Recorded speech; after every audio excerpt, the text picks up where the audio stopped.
Blog Talk Radio.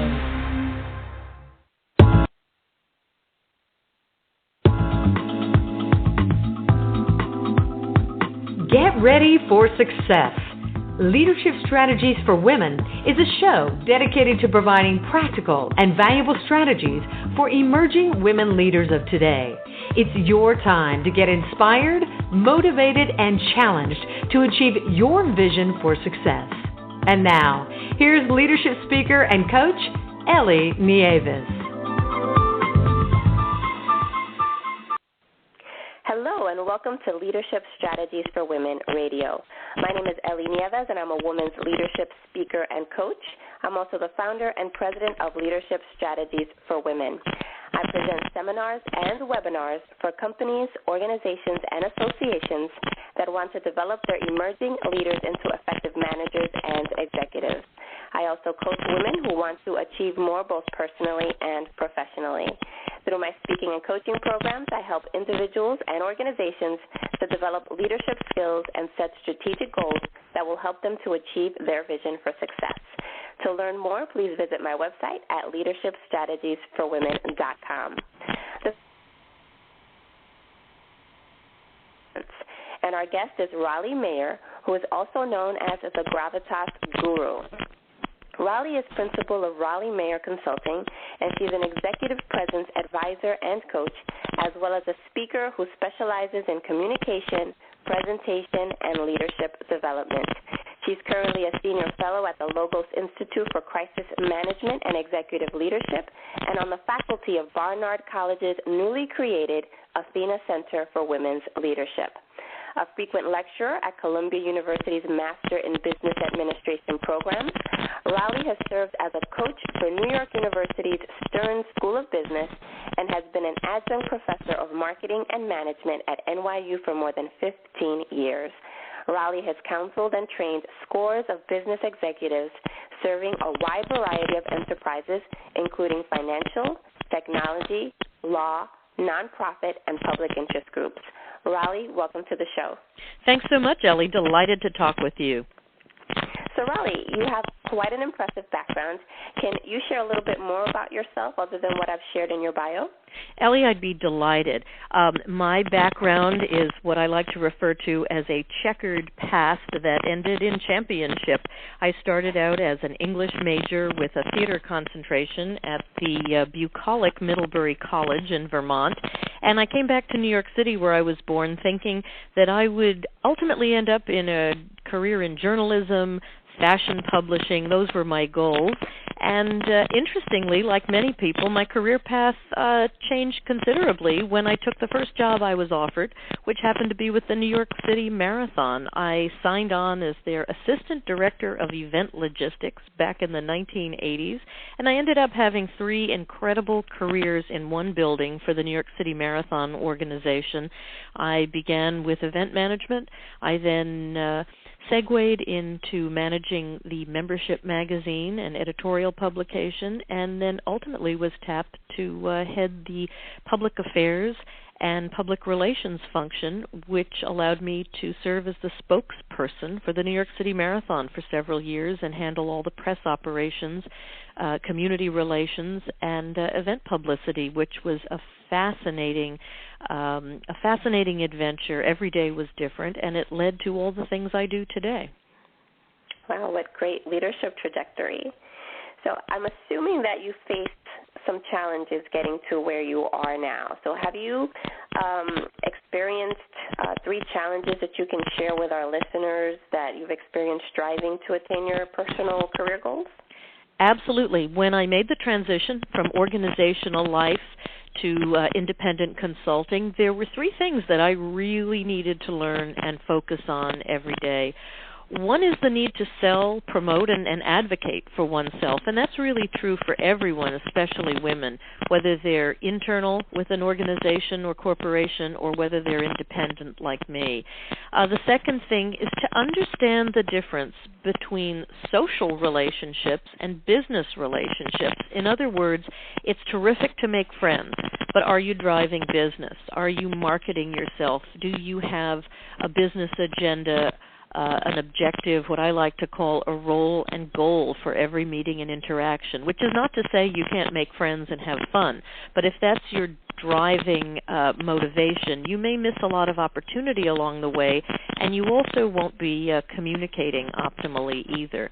The third thing is, in my profession, working as a corporate consultant and an executive development professional, is understanding, and this is true again for anyone who's internal as well as external, you can make recommendations to your clients, to your customers, to your management, but you really can't require them to take specific action or follow specific courses that you recommend, courses of behavior, courses of communication, courses of business decisions, and that's a tough one for people who think big. So I had to learn to think as a partner rather than a director.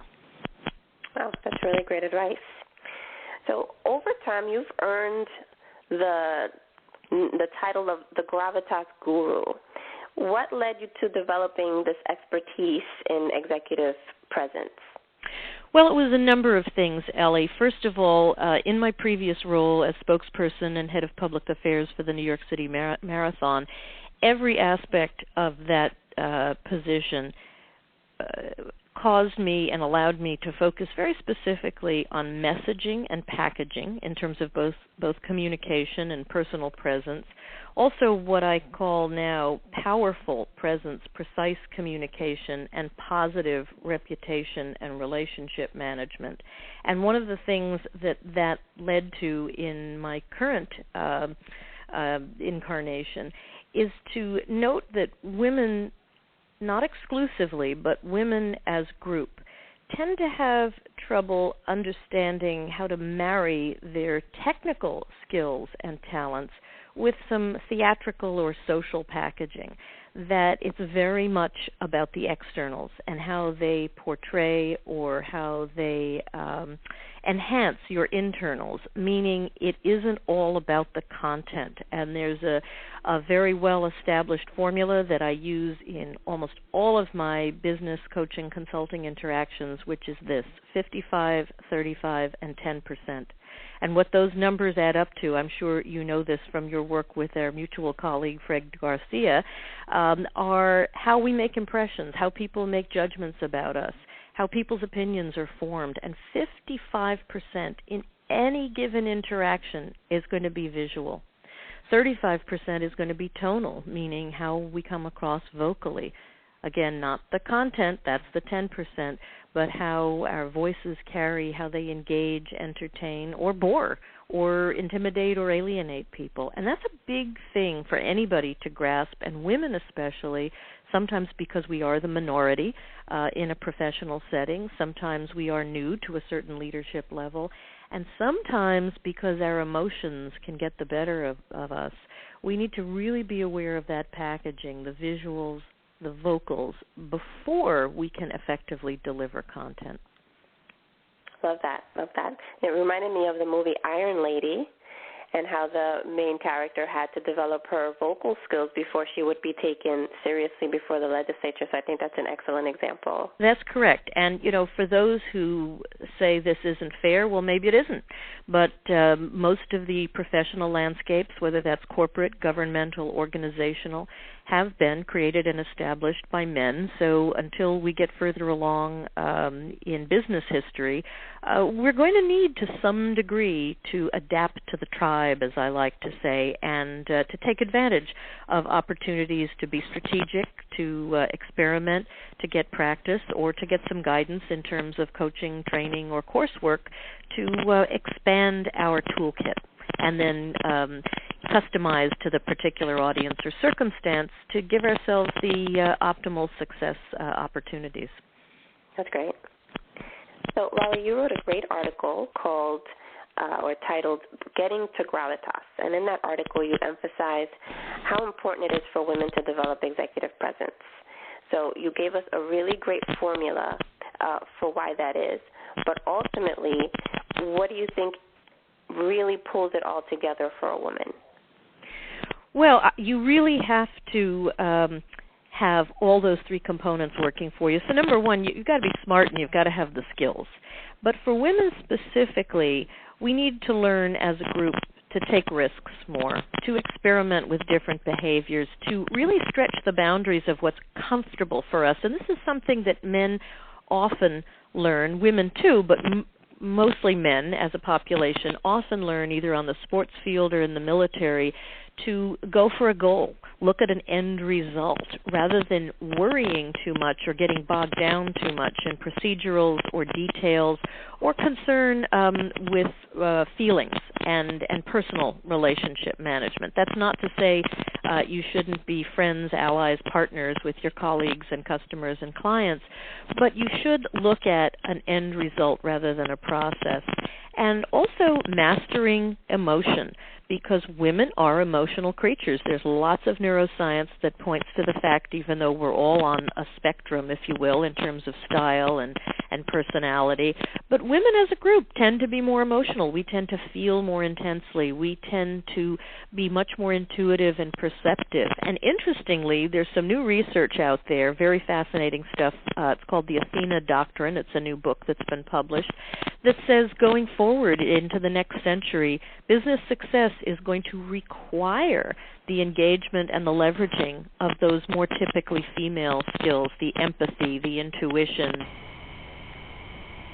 and relationship management. But for women to be successful today and to reach those levels, we also need to be extremely strategic, extremely ambitious, and extremely goal-oriented in terms of the end result and achievement of our efforts. And when I say ambitious, I know that's a very loaded term for people. We get into is it aggressive or assertive? Is there a double standard? Well, yes, there is. And sometimes women do need to soften their approaches a bit to be more palatable, not only to men, but to other women as well. But I say, if you can be, again, strategic, if you can be creative, if you can be very nuanced about the way you engage in given situations with specific audiences, well, we have the best of both worlds, because we can borrow some styles and skills that the men demonstrate, but we also have a huge reservoir of natural abilities that don't come so easily to many men in terms of that relationship management and that empathy and variety of expression. Great. So let's say a young emerging woman leader is trying to develop executive presence. Where can she start? Where can she start to get that gravitas? Well, first, Ellie, gravitas begins with self-awareness. We really need to know how we, come across individually. And how do we do that? Well, first of all, you can do a lot with a smartphone. You can record yourself. You can watch yourself in a mirror. You can pay really close attention to how you present yourself personally in terms of image. Are you current in terms of your look, but are you powerful in your look? And I'm talking about women who may not realize they're either showing too much skin or dressing in a way that might be perceived as more social than businesslike, or simply not dressing in a powerful manner. And a jacket is typically the power piece for women, whether men wear shirt sleeves or not. For women, it's often helpful, especially younger women who need to give that impression of more structure and more seasoning and sophistication. You want to choose your outfits carefully. A second piece of that self-awareness, going more internally, is understand how you do typically engage and react to things. And you are often well-served to do this with a colleague who will ruthlessly and brutally give you her opinion, which is a tough thing to find in women, which is often why women benefit from working with coaches, because, as I like to say, we'll tell you what your best friend won't. And sometimes that has to do with vocal manner. Does a woman have upward inflection? What's upward inflection? It would sound like this. Hi, Ellie. I'm Raleigh Mayer, and I'm really excited to be on your radio podcast. Now, I'm caricaturing, and I'm making, a bit of fun. But so many women have voices that sound tentative, questioning, the opposite of powerful. And again, contrasted with men who typically do not have that habit, it can make us look very insubstantial and very unbusinesslike. The third thing is, we need to be strong communicators. So there's the packaging, there's the emotional. which often involves the vocal management. Some women speak too fast or ramble on, and really that's the communication piece. We need to learn to speak in headlines. Again, this goes back to the messaging. What's the one thing or the three things you need your audience to know, not only for a formal presentation, but even speaking up in a meeting? And are you willing to speak up in a meeting? Because it doesn't matter if you have the best idea if you're waiting to be called on to ask for it. And I often find that a lot of women, again, men too, but women more frequently, carry a permission policy over from their youth, whether that's a family dynamic or an academic setting, where in a sense they're waiting to be called on or waiting for permission to speak. And women need to understand the time to speak up is now, as long as you're not taking up all the airtime in the room. If you have an idea, if you have an opinion, if you have a recommendation, put it out there, and don't start with, this is just an idea, but it's only my opinion, or you might have thought of this already, or I realize we don't have the budget. So if you hear those disclaimers, as I call them, you're already shooting yourself down before anybody's had a chance to hear what you've come up with or recommended or can add to the conversation. So women need to recognize that a lot of these habits, even using words like I think, words that are typically teenage, like, kinda, sorta, they really, really do have an impact, a subliminal impact, but a powerful impact. And again, when we look at the whole roster, remember that 55, 35, 10, the visuals, the external packaging, the vocals, and the content, you have to have it all working together. So you need to look powerful and polished, you need to sound assertive and confident, and you need to structure your communication in the most effective and strategic way. Great. So, Raleigh, how can our listeners get in touch with you? They are very welcome to contact me by phone, 212-678-2041, by email, rm@Raleigh Mayer, RALEIGHMAYER.com, or please look at my website. You can find me there as well, www.Raleigh Mayer, RALEIGHMAYER.com, and I would look forward to starting the conversation. That's great, Raleigh. Thank you so much for taking the time today to share about yourself, as well as sharing some very important strategies and insights that are going to help our listeners to get to Gravitas. Well, I'm delighted, Ellie. I'm here to wave the Gravitas banner, and I can help with getting to Gravitas. And my motto is, if you get to Gravitas, you can have it all. That's great. So to all of our listeners, thank you for tuning in. Don't forget to visit my website at leadershipstrategiesforwomen.com, where you'll find my podcast as well as recent and relevant articles that will help you take your career to the next level. Until next time, God bless. Thank you, Ellie. God bless. Hello, and welcome to Leadership Strategies for Women Radio. My name is Ellie Nieves, and I'm a women's leadership speaker and coach. I'm also the founder and president of Leadership Strategies for Women. I present seminars and webinars for companies, organizations, and associations